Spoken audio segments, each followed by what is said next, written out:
कल्याण डोंबिवली महापालिकेमध्ये मोठी राजकीय उलथापालथ झाली आहे। मनसेनं शिंदेना साथ दिली। दोन्ही पक्ष भाजपला बाहेर ठेवून सत्ता स्थापन करणार का हे पाहावं लागेल। तर दुसरीकडे मनसेनं शिंदेना पाठिंबा दिल्यामुळे ठाकरे सेनेनं आक्षेप घेतलेला आहे। मुंबईचा महापौर कोण होणार याकडे सर्वांचं लक्ष लागलेलं असताना तिथे कल्याण डोंबिवलीमध्ये मोठी उलथापालथ झाल्याचं पाहायला मिळतं। कल्याण डोंबिवली पालिकेमध्ये शिंदेच्या शिवसेनेमध्ये मनसेनं पाठिंबा दिला। कोकण भवनमध्ये गट स्थापन करण्यासाठी मनसे पाठोपाठ शिंदेचे नगरसेवक देखील दाखल झाले होते। यावेळी श्रीकांत शिंदे, राजू पाटील, नरेश मस्के हे देखील उपस्थित होते।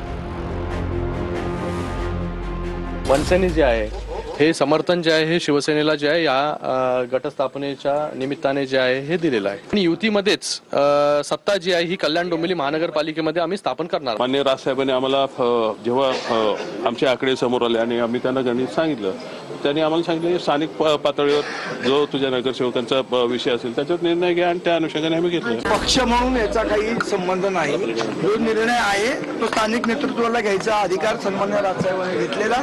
जे स्थानिक राजकारण ज्या पद्धतीचं चालू होतं त्याच्यात जनतेच्या हिताच्या दृष्टीने जो निर्णय योग्य वाटला तो आमच्या स्थानिक नेतृत्वाने घेतला आहे।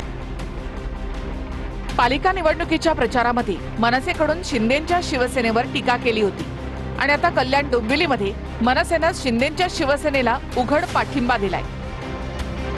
सर, मनसेला काय भेटणार याच्यामध्ये?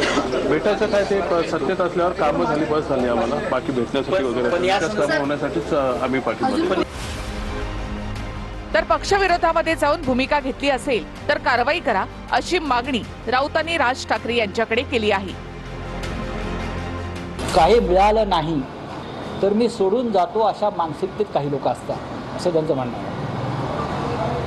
एकंदरीतच राजकारणातल्या मानसिक स्थिरतेचा हा प्रश्न असं ते म्हणाले, असं ते म्हणतात। ते खरं आहे, ईडी आहे काही लोकांच्या मागे, तिकडे तपास यंत्रणा काही लोकांच्या मागे लागल्या असतील ना, पण तुम्ही त्यासाठी कोणीही पक्ष वेठीस धरणं आणि महाराष्ट्राच्या गद्दारांशी हातमिळवणी करणं हे पूर्णपणे चुकीचं आहे। आमच्यासाठी आणि महाराष्ट्रासाठी शिंदे गट म्हणजे MIM आहे, त्याच्यामुळे त्यांच्याबरोबर जाणारे सुद्धा त्याच विशेषणांना पात्र ठरतात। भाजपला सत्तेपासून दूर ठेवण्यासाठी मनसेनं पाठिंबा दिल्याची चर्चा सध्या राजकीय वर्तुळामध्ये आहे। KDMC मध्ये सत्ता स्थापन करण्यासाठी 62 हा बहुमताचा आकडा गाठणं महत्त्वाचं आहे। आकडेवारीनुसार पाहिलं तर कल्याण डोंबिवलीमध्ये शिंदेच्या शिवसेनेचे 53 आणि मनसेचे 5 नगरसेवक मिळून 58 होतात। तरीही पालिकेमध्ये बहुमतासाठी 62चा आकडा गाठणं गरजेचं आहे। तर नॉट रिचेबल असलेले ठाकरेंचे नगरसेवक पाठिंबा देणार की अन्य काही पर्याय असेल हे अद्याप अस्पष्ट आहे। पक्षीय बलाबल पाहिल्यास शिंदे आणि मनसेचे मिळून 58, ठाकरेंच्या शिवसेनेचे 11, काँग्रेसचे 2 आणि पवारांच्या राष्ट्रवादीचा 1 असा नगरसेवक आहे। तर दुसरीकडे ठाकरेंच्या शिवसेनेमधील 11 पैकी 4 नगरसेवक हे नॉट रिचेबल आहेत। मधुर म्हात्रे, कीर्ती ढोणे हे नॉट रिचेबल आहेत, तर उर्वरित 2 नगरसेवक स्वप्नाली केने आणि राहुल कोत हे याआधीच मनसेमध्ये होते। त्यांनी मशाल चिन्हावर निवडणूक लढवली होती।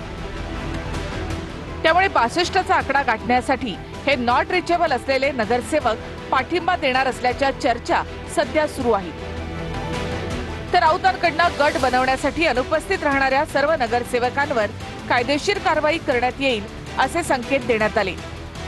प्रत्येकावरती कायदेशीर कारवाई सुरू आहे। जे गट बनवण्यासाठी उपस्थित राहत नाहीयेत त्यांच्यावर अपात्रतेच्या संदर्भातली कारवाई सुरू आहे। आता कोण कुणाच्या संपर्कात आहे याचं कोडं आज सांगणं कठीण आहे, परंतु एक आहे तिथं महायुतीची सत्ता निश्चित येईल आणि शिवसेनेचा महापौर नक्की बसेल। एका ठिकाणी मनसेनं शिंदेना पाठिंबा दिलेला असला तरी महायुतीचाच महापौर या ठिकाणी बसणार असं भाजपकडनं बोललं जातंय। राजू पाटलांनी ते घेतलेला निर्णय हा त्यांनी स्थानिक गोष्टींचा विचार करून घेतलेला निर्णय आहे असं मला वाटतं। सरकार आम्ही महायुती म्हणूनच त्या ठिकाणी सत्ता स्थापन करू। देवाभाऊंच्या मार्गदर्शनाखाली शिंदे साहेबांशी संवाद साधून महायुतीची सत्ता त्या ठिकाणी बसेल। या अहंकारापोटीच सर्वसामान्य उभाटा सैनिक आता त्यांच्यापासून दूर जात आहेत। कल्याण डोंबिवली तो झाकी आहे, मुंबई अभी